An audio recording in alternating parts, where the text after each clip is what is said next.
শেখ হাসিনাকে তার মূল্যবান ভাষা প্রদানের জন্য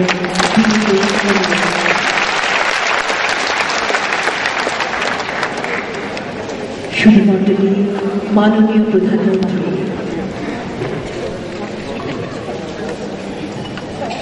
বিসমিল্লাহির রহমানির রহিম। আজকের অনুষ্ঠানে সভাপতি, সহকর্মী বৃন্দ, নারী নেতৃবৃন্দ, উপস্থিত স্বাগত সুধীমণ্ডলী, আসসালামু আলাইকুম। আজ 8ই মার্চ আন্তর্জাতিক নারী দিবস, আমাদের স্বাধীনতার মাস। কাজে স্বাধীনতার মাসে আজকের দিনে আমরা এই আন্তর্জাতিক নারী দিবস পালন করতে যাচ্ছি। কবিগুরু রবীন্দ্রনাথ ঠাকুর মুক্তি কবিতায় বাংলার নারী সম্পর্কে বলেছিলেন, যেথায় যত জ্ঞাতি লক্ষ্মী বলে করে আমার খ্যাতি, এই জীবনে সেই যে মোর পরম সার্থকতা, ঘরের কোণে পাঁচের মুখের কথা। কয়েক দশক আগেও বিশ্বজুড়ে পুরুষরা নারীকে লক্ষ্মী, মমতাময়ী, চিরকল্যাণী ইত্যাদি নানা ধরনের কথা বলে ঘরের ভিতরে আবদ্ধ করে রাখতে চাই। খাওয়া পড়া, চিত্রসুখ সবকিছু থেকেই লেখাপড়া, যে কোনো উদ্যোগ সবকিছু থেকে সবসময় নারীদেরকে বঞ্চিত করা হতো। এবং এমনকি অনেক সভ্য দেশেও নারীর ভোটের অধিকারও ছিল না, নির্বাচনে দাঁড়াবার তো প্রশ্নই আসে না। এখনো বিশ্বের অনেক বড় দেশে আপনারা দেখবেন রাষ্ট্রপ্রধান বা সরকার প্রধান নারী যদি প্রার্থী হতে যায় তাহলে শত বাধা এসে যায়। বোধহয় পৃথিবীর সব থেকে শক্তিধর দেশ, সে দেশেও কখনো নারী প্রার্থী রাষ্ট্রপতি, প্রেসিডেন্টের জন্য আজ পর্যন্ত হতে পারে নাই, হলেই ভরা। সেদিক থেকে আমরা অনেক এগিয়ে আছি। নারীদেরকে বিভিন্ন বঞ্চনা থেকে উদ্ধারের জন্য জাতিসংঘ অনেক কাজ করছে এবং বাইরে জাতিসংঘের যে প্রতিপাদ্য বিষয় সেটা হচ্ছে empower rural women and hunger and poverty, অর্থাৎ গ্রামীণ নারীর ক্ষমতায়ন, ক্ষুধা, দারিদ্র অপসারণ। সুধীমণ্ডলী, নারীর ক্ষমতায়নের মাধ্যমে ক্ষুধা এবং দারিদ্র দূর করা সম্ভব। আমরা বাংলাদেশে এটা প্রমাণ করতে সক্ষম হয়েছি। আমরা আমাদের শহরের পাশাপাশি গ্রামের মেয়েরাও যাতে ঘরের কোণে বসে থাকতে না পারে, ঘরের থেকে তাদের বের করে আনার সুযোগ আমরা করে দিয়েছি। আপনারা জানেন 96 বছর সরকার ছিলাম, আমরা প্রথম ইউনিয়ন কাউন্সিল ইলেকশনে মেয়েরা যাতে নির্বাচনে দাঁড়াতে পারে সেই ব্যবস্থা করে দিয়েছিলাম।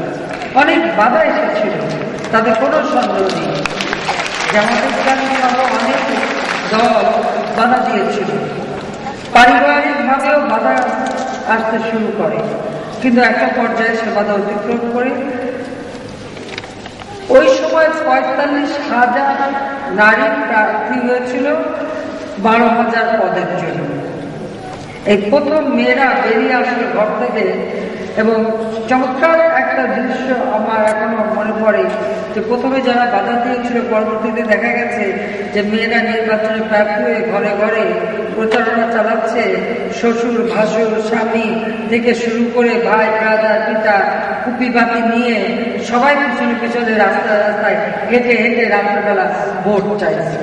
এইভাবেই কিন্তু আমরা তৃণমূল পর্যায় থেকে নারীর ক্ষমতায়ন শুরু করি এবং পরবর্তী পর্যায়ে আপনারা জানেন পৌরসভা, উপজেলা, প্রতিটি ক্ষেত্রে প্রতিটি স্থানীয় সরকার স্তরে আমরা নারীদের জন্য আলাদা রিজার্ভ ব্যবস্থা, সরাসরি নির্বাচনের মাধ্যমে তারা যাতে চলে আসতে পারে তার জন্য রিজার্ভ সিটের ব্যবস্থা করেছি।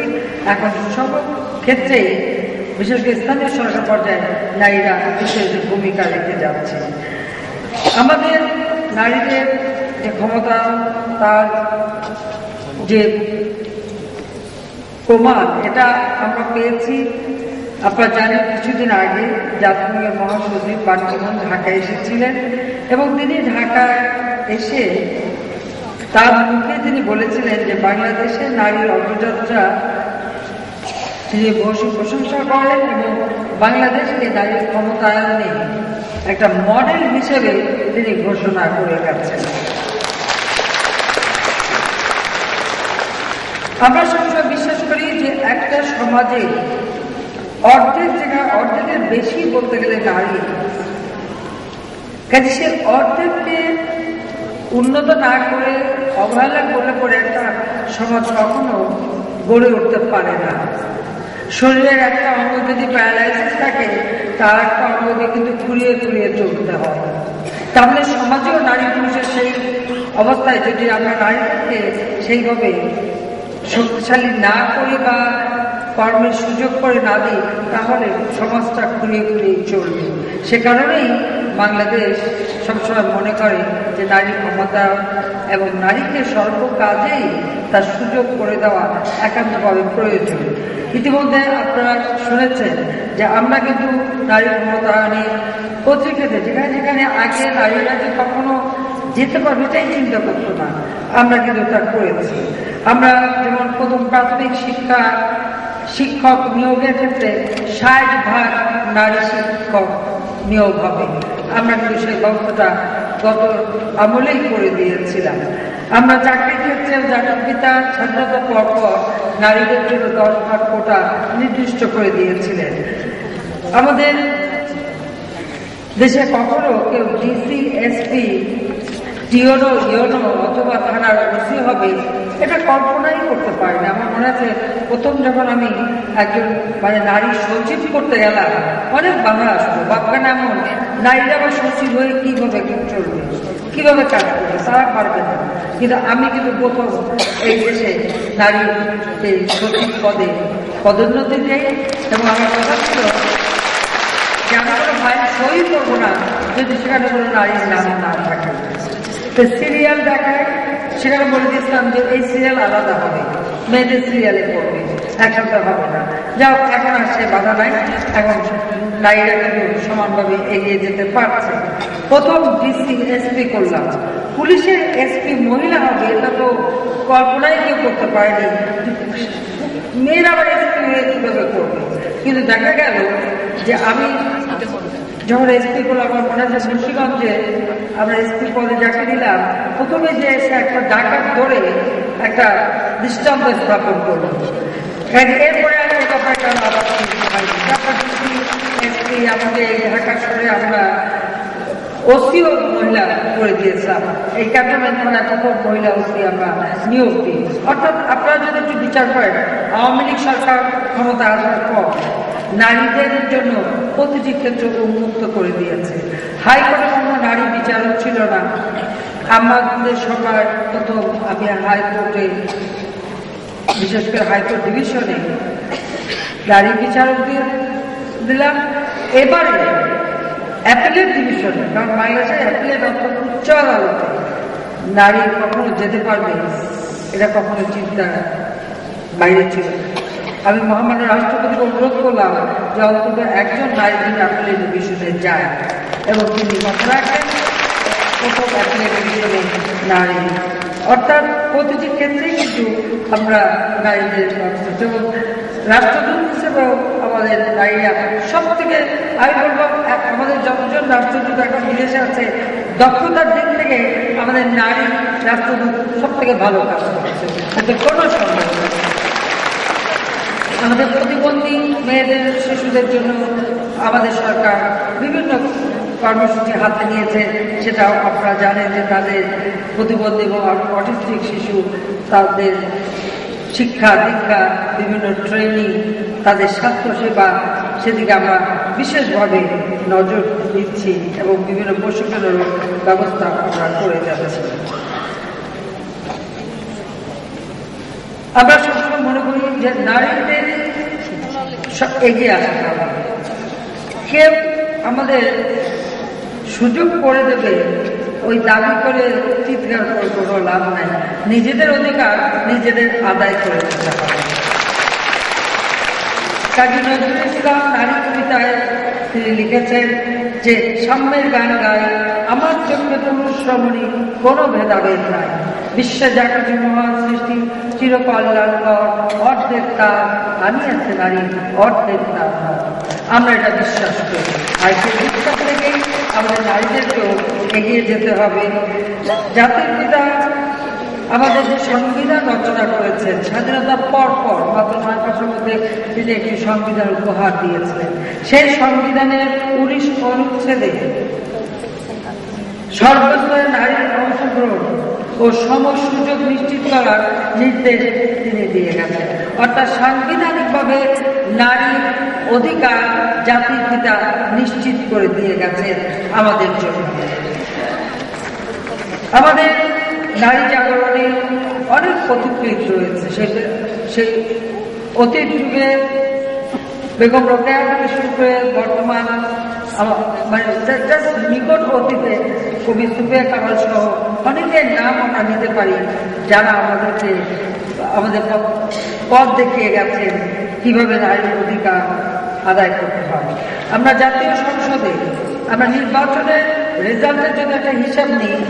যেমন আমরা যতজন পুরুষকে নমিনেশন দিয়েছি আর নারীকে নমিনেশন দিয়েছি, সেখানে যদি আপনারা দেখেন হিসাবে দেখবেন আমরা প্রথমে আমাদের দল থেকে 19 জনকে আমরা নমিনেশন দিয়েছিলাম।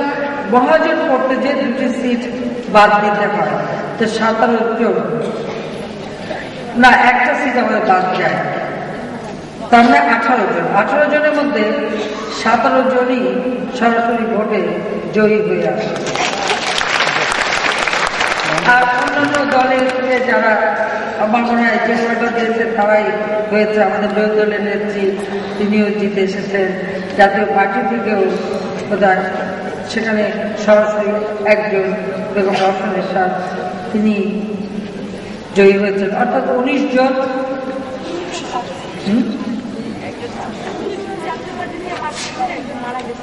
একজন মারা গেছেন, 2 জন পাস করেছিল। হ্যাঁ, জাতীয় পার্টি থেকে 2 জন পাস করেছিল, একজন উনি মারা গেছেন। কাজে অর্থাৎ দেখা যাচ্ছে যে আমরা যখন নমিনেশন দিই, পুরুষের ক্ষেত্রে যখন নমিনেশন দিই, যে পার্সেন্টেজে পাস করে নারীর ক্ষেত্রে কিন্তু তার থেকে বেশি পাস করে, নারীরা বেশি পাস করে। এটা এটুকু বললাম যে আগামীতে বিষয়টা আমাদেরকে আরো বেশি করে ভাবতে হবে নমিনেশনের ক্ষেত্রে, কারণ রেজাল্ট তারা ভালো হবে। এসব বলে আবার ভোট না হারায় না,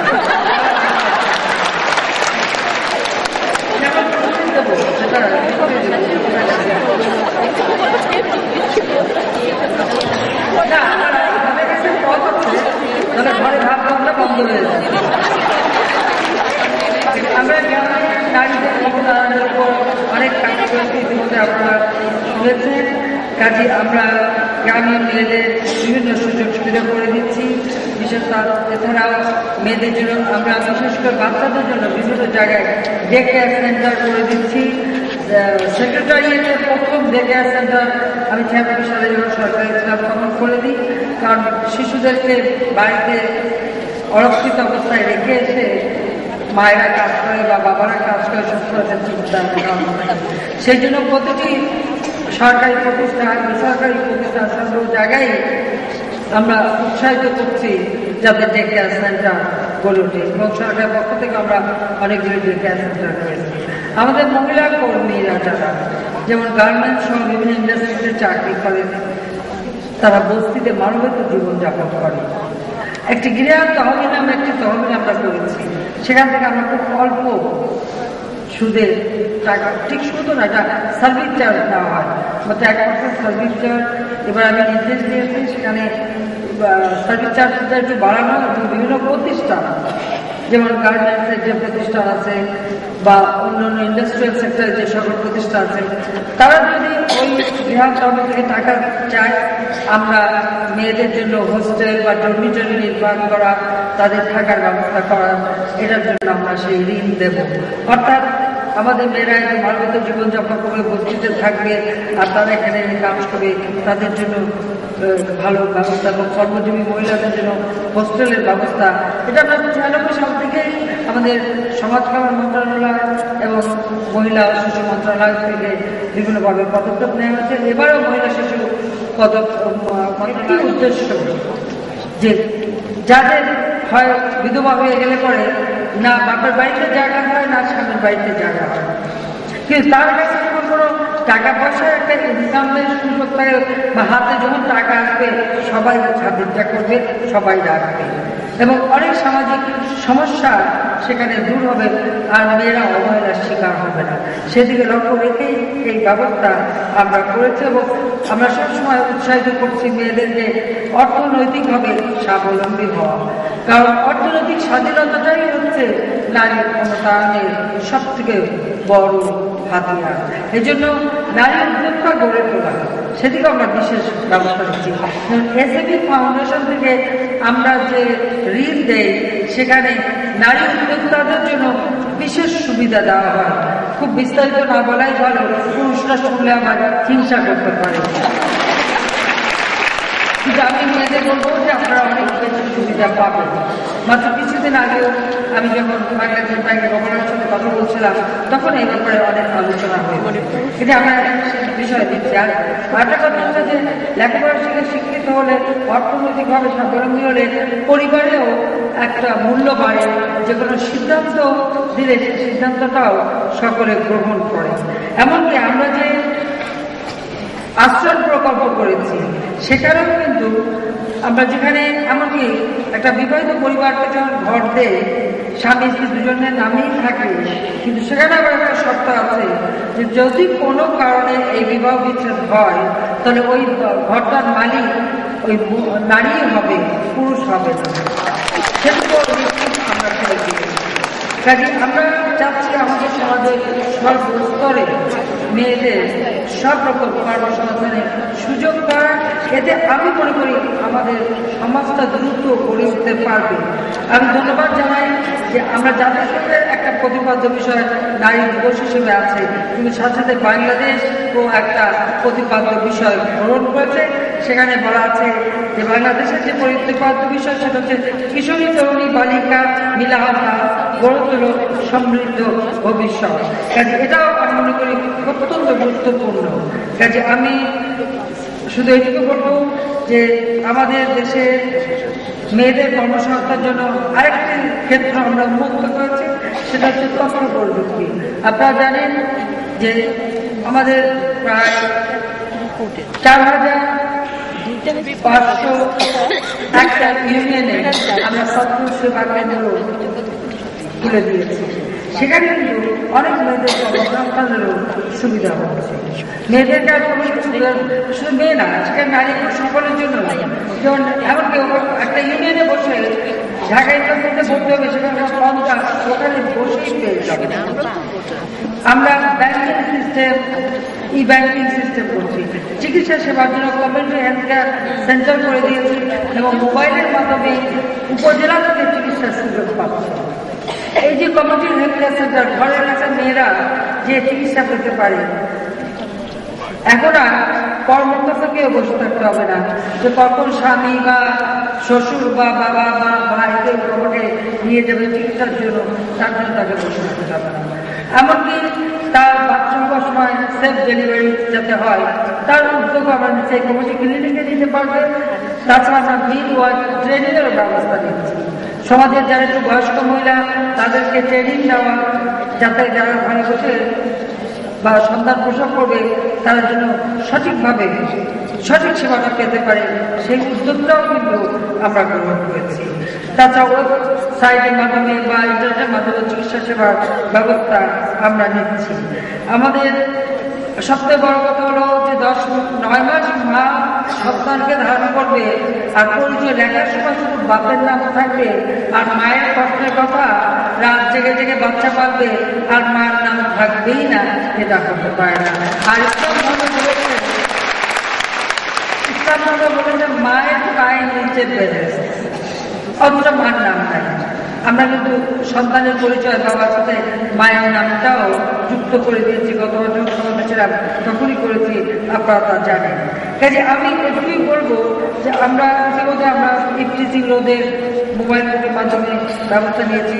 কেউ মেয়েদেরকে কোনো রকম ঝামেলা করলে তার মধ্যে কঠোর ব্যবস্থা গ্রহণ করা হচ্ছে। কাজে আমরা এটুকু শুধু বলতে চাই যে আমাদের দৃষ্টিভঙ্গি বদলাতে হবে। ধীরে ধীরে লেখাপড়া আমাদের মেয়েরা শিখছে, এখন আর পর মুখোমুখি হওয়া না, নিজের পায়ে দাঁড়াতে হবে, নিজের অধিকার নিজে আদায় করে নিতে হবে। ওই অধিকার দাও বলে খালি আন্দোলন করবো, ওই অধিকার কেউ দেবে না। নিজের অধিকার নিজেকেই আদায় করতে হবে। কাজে সেইভাবে আমাদের আত্মবিশ্বাস নিয়ে নিজেদেরকে গড়ে উঠতে হবে। আবার বেশি অধিকার মানে এই না যে সংসার গোলমাল ঘটানো। কথা যেমন আছে যে সংসার সুখের হয় রমণীর গুণে, আবার সংসারে অশান্তিও মাঝে মাঝে রমণীরাই সৃষ্টি করে। কাজে নিজের সংসারে শান্তি বজায় রাখা এটা সকল নারীর দায়িত্ব। কাজে সেদিকে সবাই বিশেষভাবে দৃষ্টি দেবে যে মা, বউ বা সত্তা বা নারী সকলেই, অর্থাৎ সমাজের সকলেই সম অধিকার নিয়ে চলতে হবে। এটাই আমাদের লক্ষ্য। আসুন আমরা সকলে মিলে আমাদের এই দেশটিকে উন্নত সমৃদ্ধ করি। জাতির পিতা চেয়েছিলেন বাংলাদেশকে সোনার বাংলা হিসেবে গড়ে তুলতে, ক্ষুধামুক্ত দারিদ্র্যমুক্ত বাংলাদেশ হিসেবে গড়ে তোলার জন্যই এই দেশ আমরা স্বাধীন করি। আমি বিশ্বাস করি যে আমাদের দেশের সকলে মিলেই আমরা বাংলাদেশকে ক্ষুধামুক্ত দারিদ্র্যমুক্ত উন্নত সমৃদ্ধ সোনার বাংলা হিসেবে গড়ে তুলতে পারব ইনশাআল্লাহ। আমি এই আহ্বান জানিয়ে আন্তর্জাতিক নারী দিবস 2012 উদযাপনের শুভ উদ্বোধন ঘোষণা করতে সবাই